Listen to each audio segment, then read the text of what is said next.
Bonjour à toutes et tous. Alors cette musique à 9h36 le matin, on ne peut pas s'en lasser. Bienvenue donc à toutes et tous à cette rencontre avec Bernard Minier qui, comme pas mal de gens, il y a pile poil 30 ans, eh bien, est passé à l'ouest. Je le blaguais à l'instant puisque vous avez la joie de pouvoir retrouver Bernard Minier alors qu'il est il y a quelques heures ou hier peut-être revenu de Slovaquie. C'est pas très loin la Slovaquie, hein, mais enfin c'est quand même le début de l'Est de l'Europe et voilà, et on parlait justement de ces frontières. Vous revenez à l'Ouest, en France, à Brive, alors d'ailleurs que votre dernier roman en date, paru fin mars si je ne m'abuse, eh bien, se passe à Hong Kong, donc de nouveau sur des territoires, des fuseaux, des préoccupations, assez éloigné. Alors je vais commencer par une question toute basique, puisque beaucoup de vos romans avec Servaz, votre héros récurrent, se déroulent sur différentes décennies entre les années 90 et nos jours, mais ici, on va sur un autre continent, une autre langue, d'autres préoccupations, d'autres genres de trafic. Qu'est-ce qui vous a mené à Hong Kong et qui vous y a intéressé, voire obsédé au point d'y voir un déclic pour une fiction? Alors, en fait, le déclic, je l'ai eu avant de m'y rendre. Je m'y suis rendu parce que, bonjour déjà, bonjour à tous, à cette heure matinale, enfin pour un auteur en tout cas. Et, pour un animateur aussi, je pense que pour le public et les réalisateurs aussi. Moi, je m'y suis rendu parce qu'en fait, je savais déjà quand j'y allais ce que j'allais à peu près y trouver. C'était des repérages. Je suis vraiment allé à Hong Kong pour préparer le roman. Tout simplement parce que je voulais parler d'intelligence artificielle, qui est un peu c'est pas le seul sujet, mais c'est quand même un sujet très important du livre.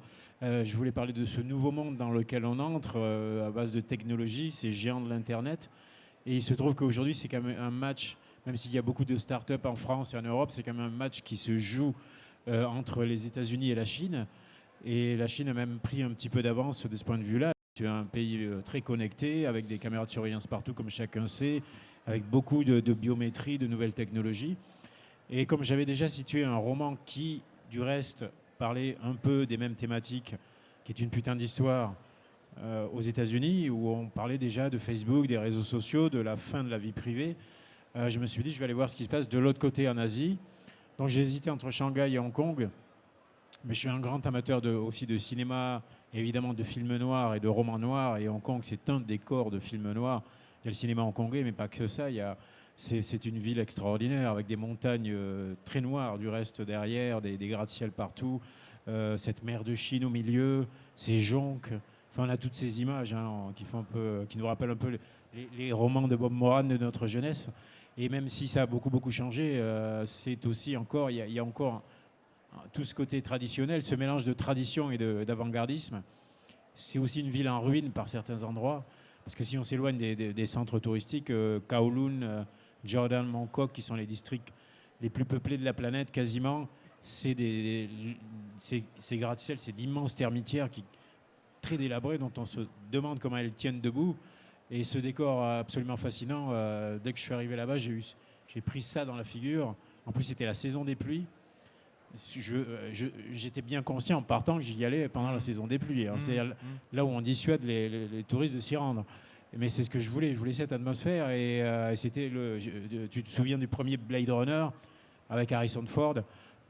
C'était complètement cette atmosphère-là, ce gigantisme, cette moiteur, quelque chose d'étouffant, d'étuve et en même temps cette fourmilière. Donc voilà, c'est un roman qui parle du monde dans lequel on est déjà, dans lequel on entre et dans lequel on va être de plus en plus. Et Hong Kong me paraissait le décor parfait pour l'incarner. Alors, je disais, c'est un de vos romans sans votre héros de Servaz, qui est votre flic principal, sur le passé duquel on en a aussi appris pas mal dans les deux livres. Oui, surtout les deux derniers. Le dernier, Le Sœur, qui était juste avant. Ouais. Voilà. Il y avait eu celui aux USA. En termes de personnages, en termes peut-être d'immersion de votre part, en termes de la façon dont vous construisez vos intrigues par rapport au lieu, au pays, qu'est-ce que ça change entre un thriller qui se passe aux USA ou à Hong Kong, comme ici, qui sont des lieux où vous avez été, mais dont vous ne possédez pas complètement la langue, comme vous possédez la langue française, la psychologie et la connaissance de la police? comment ça se passe justement? Quelles sont les différences entre pour vous d'approche entre quand une intrigue se situe à l'étranger, à l'étranger, et une intrigue en France? Il est évident que dans mes romans avec Martin Servaz, ça se passe dans le sud-est de la France où j'ai grandi, dans les Pyrénées, à Toulouse où j'ai été étudiant. Ce sont des populations, c'est une géographie que je maîtrise parfaitement. Donc de ce point de vue-là, et puis c'est très intéressant souvent de faire ça, de creuser sa petite géographie personnelle, parce que je pense que plus on est spécifique, plus on arrive à être un peu universel. C'est la Scanie d'Egin Mankel avec son personnage de Wallander, c'est le Oslo de Jo Nesbø, c'est le Los Angeles de Conley. Ce sont des endroits que ces auteurs maîtrisent très très bien, connaissent très bien. Et à partir du moment où on creuse ce qu'il y a de plus intime, ce qu'il y a de plus spécifique, de plus idiosyncratique, je pense qu'on a plus de chances de toucher à quelque chose d'un peu universel qui parle à tout le monde qu'à l'inverse d'essayer de ratisser large.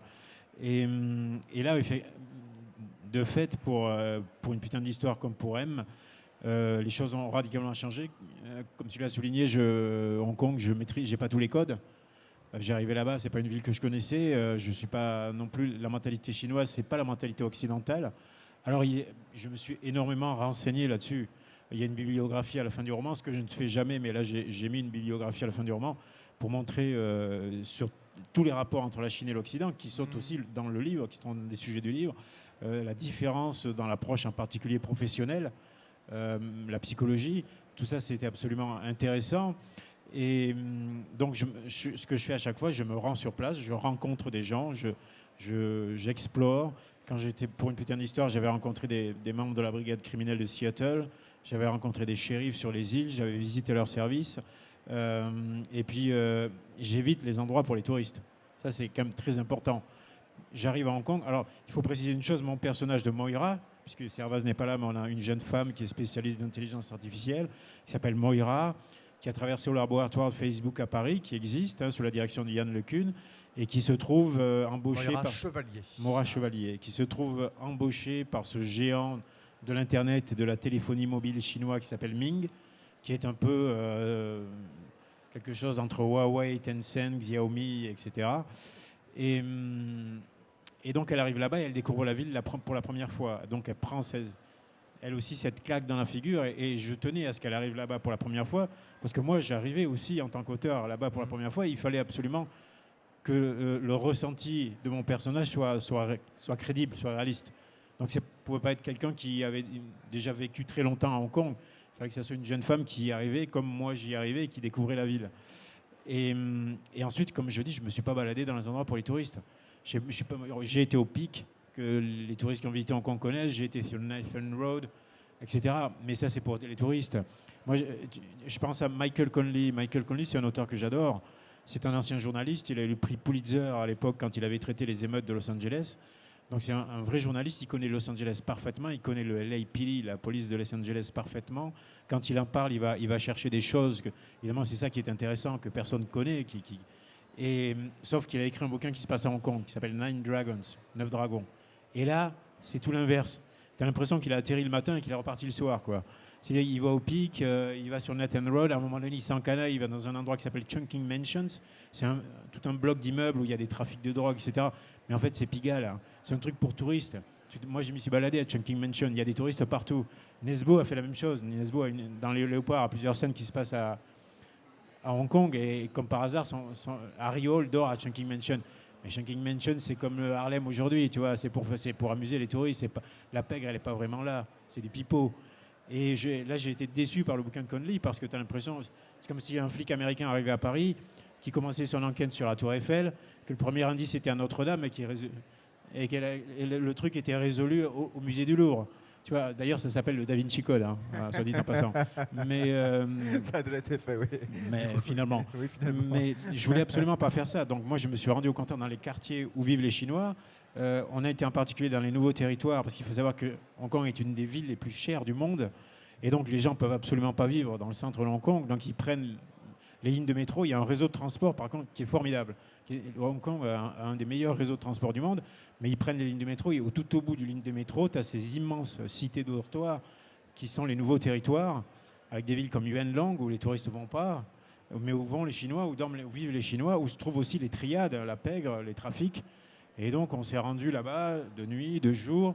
On a mangé avec des Chinois, il n'y avait pas de touristes. On a été dans un marché qui se trouve à Lockhart Road, où deux policiers poursuivent un gars qui s'appelle Ronnie Mock. Et à un moment donné, un des flics rentre d'abord dans les toilettes du marché, et ensuite il rentre dans le local technique qui est interdit au public, où il y a tous les compteurs antédiluviens.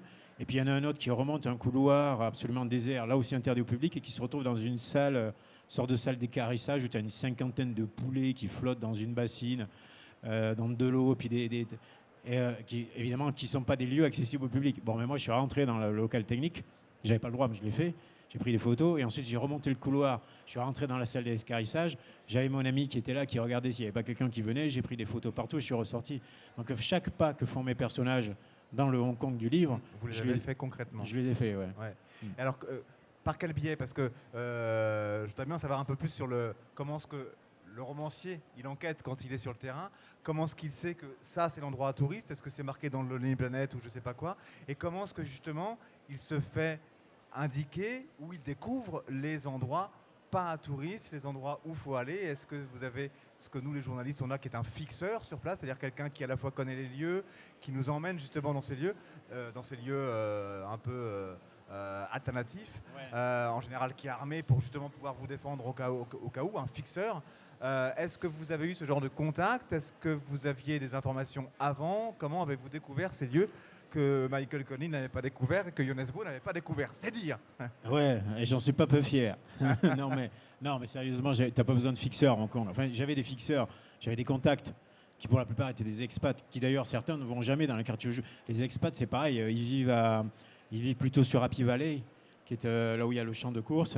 Ils vivent sur le quartier qui est juste après, qui s'appelle Causeway Bay. Mais même les expats ne vivent pas dans les nouveaux territoires. Il n'y a que les Chinois, parce que les expats, ils ont quand même des petits moyens que les autres n'ont pas, ou alors ils partagent des appartements à plusieurs, tu vois, parce que c'est quand même très très cher. Mais ils vont pas jusque ils sont rarement, ils vivent pas. Les nouveaux territoires, c'est des immenses termitières grises bétonnées, absolument hideuses. Et là, tu as des millions et des millions de personnes qui s'entassent. Mais même les expats qui travaillent à Hong Kong et qui vivent à Hong Kong ne vont pas là-bas. Mais il n'y a pas besoin d'être armé à Hong Kong. C'est pas une ville dangereuse. Il y a des triades, il y a des trafics partout, mais c'est pas une ville dangereuse. Moi, je me suis baladé en Afrique du Sud, je me suis baladé en Colombie, j'ai été à Medellín, je me suis baladé au Mexique. C'est beaucoup plus dangereux le Mexique. Je parle pas du Mexique d'Acapulco, hein. Je parle du Mexique, le centre du Mexique. Ouais. C'est beaucoup plus dangereux le Mexique que Hong Kong. Hong Kong, tu risques absolument rien, même quand tu es dans les endroits les plus glauques, même si tu te balades au milieu de la nuit. J'étais avec mon amie, elle est photographe. Elle avait des appareils photo qui valent une fortune sur elle. Et elle prenait des photos partout. Il était 2h du matin, personne ne nous a jamais embêtés. Non, Hong Kong est une ville sûre. De ce point de vue-là, il y a des règlements de compte, mais c'est entre triades. Et puis c'est très... les coups de feu sont très rares. Hein. Moi, je me rappelle, pendant que j'y étais, je lisais la presse tous les jours, le South China Morning Post. Il y avait eu une bijouterie, comme il y en a à Place Vendôme, qui avait été attaquée. Les gars, ils avaient cassé la vitrine avec un marteau et ils étaient repartis avec les bijoux. Tu vois, c'est quand même assez rustique. Hein, chez nous, ça ne se passerait pas comme ça. Donc, non, de ce point de vue-là, tu n'as pas besoin d'être armé. Il n'y a aucun risque. En revanche, les endroits où on a été, d'abord, je prépare, quand je fais ce genre de repérage, je lis à peu près tout ce qui paraît sur la ville en question. Donc, tu prends un guide touristique. Je veux dire, même un Américain moyen du Midwest, quand il sait très bien que la Tour Eiffel, c'est un lieu touristique, tu n'as pas besoin de lui dire. Ah bah là, c'est pareil. Et il sait que s'il va dans le 9-3, ça ne sera pas pareil, tu vois, en particulier la nuit. Donc, c'est assez facile à obtenir ce genre d'informations. En plus, sur place, oui, j'ai des gens qui m'ont dit, là, tel endroit, il se passe ci, tel endroit, il se passe là. Je le savais un peu en y arrivant, mais ça, c'est encore détaillé. Tu vois, les fameux salons de massage un peu étranges, où tu as quand même des cancrelats gros comme ça qui rentrent sur le sol, enfin des trucs épouvantables, et puis des salles de jeu. Il faut savoir que le jeu est interdit normalement à Hong Kong, contrairement à Macao. Mais alors, il y a des espèces de croisières qui se font. C'est-à-dire, tu montes à bord d'un bateau et tu quittes les eaux territoriales. Et là, du coup, tu peux jouer. Et puis, tu reviens au port ensuite. Et enfin, il y a plein de choses à découvrir. La cuisine locale. Certains jours, je ne savais pas du tout ce que je mangeais parce qu'il n'y avait pas de traduction. Tu vois, c'était pas en anglais, c'était tout en chinois. Donc on prenait ça, puis on savait pas trop ce qu'on était en train de déguster. Alors pour revenir pour plonger, c'est le cas de le dire, dans les préoccupations du livre, je dis bien les préoccupations parce qu'on a plusieurs. Alors donc on a cette fameuse chercheuse française, je le précise, Moira Chevalier, qui se trouve embauchée par un centre de recherche sur l'intelligence artificielle justement, qui est dirigé par un type dont le prénom commence également par un M. Il y a beaucoup de M dans ce livre. Ils sont pas tous, alors il y en a qui sont maudits, mais enfin Alors, voilà. alors c'est pas son prénom en fait, qui s'appelle Ming Jianfeng, et en fait chez les Chinois c'est l'inverse, le nom est avant et le prénom après. Oui, Donc, oui, pardon. ouais. Et assez rapidement, on va s'apercevoir qu'autour de ce dirigeant, un certain nombre de gens disparaissent. Il se pourrait donc que notre Moira soit menacée, ou soit suspectée, ou soit approchée. Bref, qu'elle ne puisse pas rechercher comme elle le voudrait. Je n'en dis pas plus sur cette partie.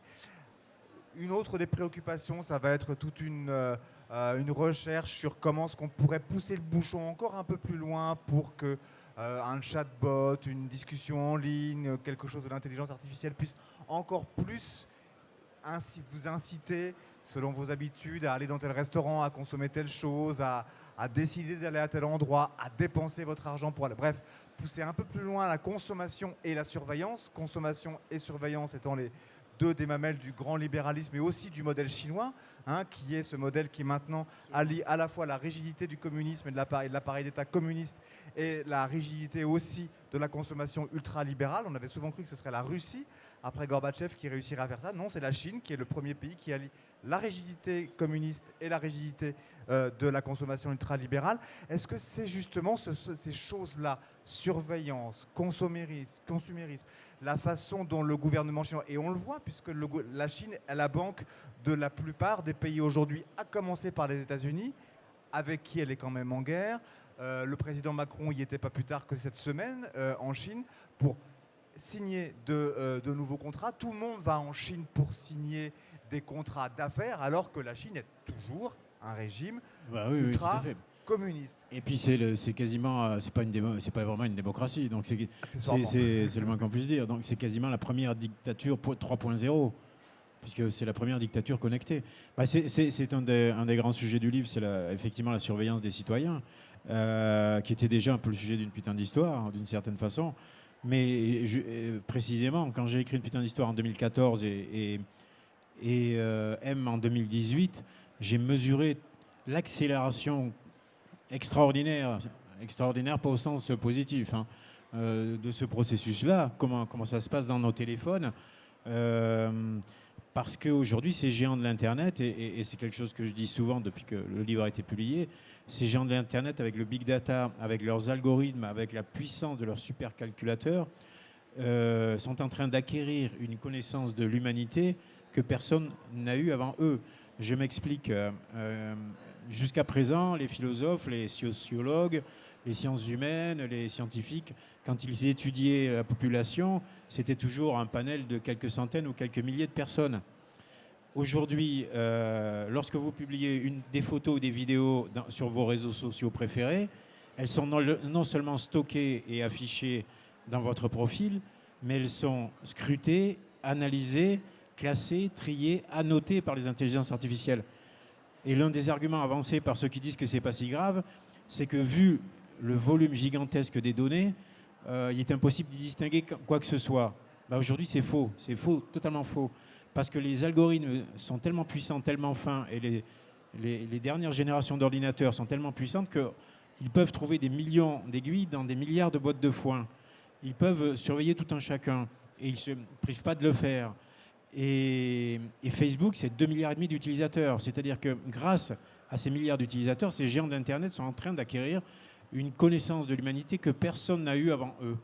Et ça pose un problème gigantesque, parce qu'en plus, ce sont des gens qui font des recherches non seulement transgressives, mais assez antidémocratiques. Par exemple, Elon Musk, qui a créé Neuralink, qui a pour but de connecter les cerveaux aux ordinateurs sans passer par une interface. T'imagines le truc quand tu vas recommander ton téléphone ou juste par la pensée, les dérives. Ils attendent les premiers résultats pour 2025, on verra.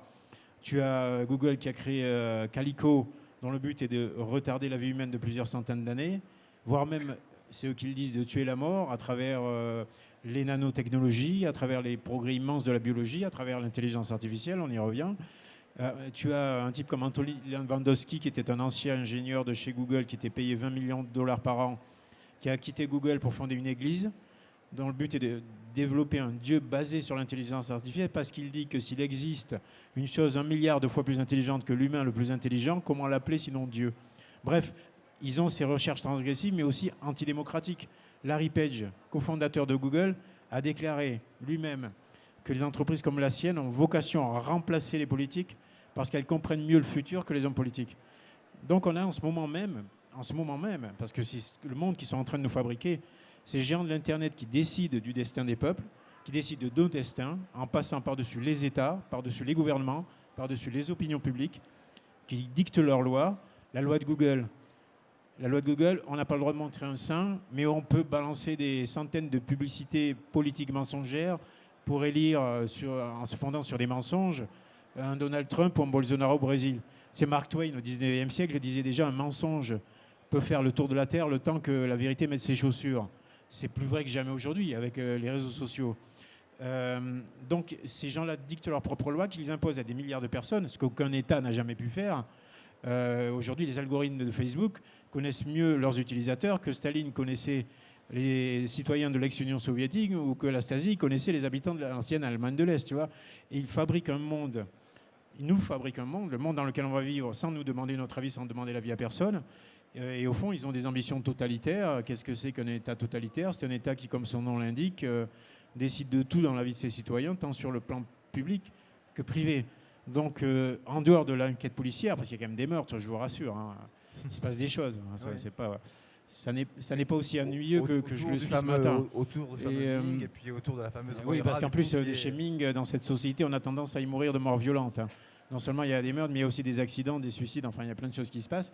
Donc, en fait, oui, l'objet du livre, c'est quel est le monde que ces géants de l'Internet sont en train de construire? Quelle est la part de liberté qui va nous rester? La part de vie privée qui va nous rester dans ce monde-là? Dernière question avant de laisser la place au plateau suivant. Je disais que c'était un de vos livres sans Servaz. C'est pas le premier, c'est sans doute pas le dernier. Le prochain sera avec Servaz, oui. Hein, pour ceux qui savent que la question préoccupe. On a entendu des je peux répondre. Quelle est la différence? Est-ce qu'on se sent plus libre parce que justement il n'y a pas ce personnage qui a un peu son double, etc. Ou est-ce que ce sont au contraire moins libre parce qu'on manque et parce qu'on a hâte de finir ce soir-là avant de retrouver Servaz? Comment Bernard Minier se sent-il sans Servaz?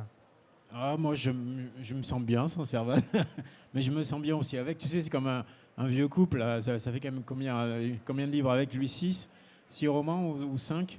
Non, 5. Tu vois, je suis déjà sur le prochain. C'est comme un vieux couple, de temps en temps, il faut faire des choses séparément, puis après on est content de se retrouver, quoi, tu vois, le soir. Donc, c'était difficile, en fait. Hein. C'est un roman qui a été assez difficile à écrire, parce que moi, je ne suis pas du tout un geek.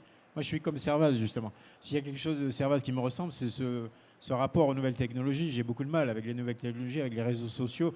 Très souvent, j'ai des lecteurs qui m'écrivent des mots. Alors, je réponds des fois un peu moins. Et j'ai des gens qui me disent « Mais pourquoi vous répondez jamais ?» Ou « Si, je vais vous répondre, mais dans 6 mois. » Donc j'ai un rapport avec les réseaux sociaux, avec l'Internet, tout ça.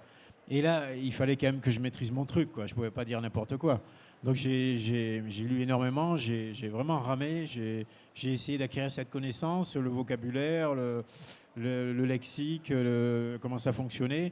Et au départ, ce n'était pas évident, parce qu'il y a énormément d'ouvrages qui sont parus sur le sujet, mais certains sont assez clairs, d'autres un peu moins. J'ai vraiment essayé d'acquérir toutes ces connaissances. Et je crois que je me suis finalement... Je pense que j'y suis plus ou moins parvenu parce que là, j'ai reçu une invitation de la faculté d'Orsay, prestigieuse faculté. Au mois de janvier, il y a une session inaugurale, un truc très...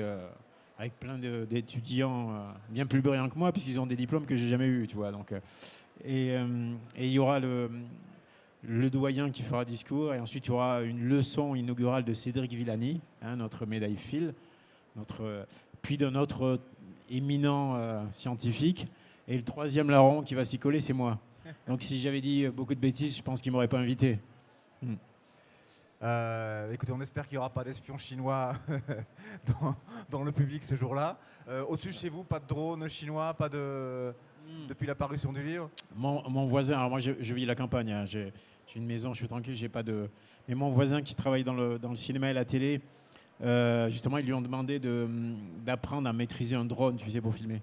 Donc il s'entraîne.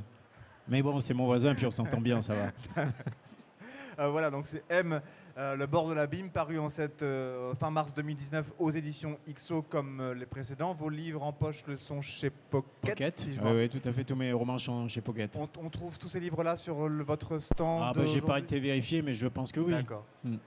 J'imagine que vous allez dédicacer dans la foulée. Ben oui. Et que vous êtes à la foire jusqu'à ce soir, demain? Jusqu'à ce soir, je suis pas là demain. D'accord. Non. Voilà. Donc vous savez combien d'heures? Oui, ça fait une semaine que je suis par Mons et par Vaux, donc voilà. Demain je serai chez moi Vous allez tranquillement. retrouver votre voisin. Ouais, à regarder le drone de mon voisin. Ouais. Merci beaucoup Bernard Minier, merci à vous mesdames, messieurs, merci à Corrèze TV et vous pouvez retrouver cette discussion également en replay après l'avoir vue en direct. Donc si vous venez d'arriver, vous pouvez la retrouver en replay. Merci, bon festival.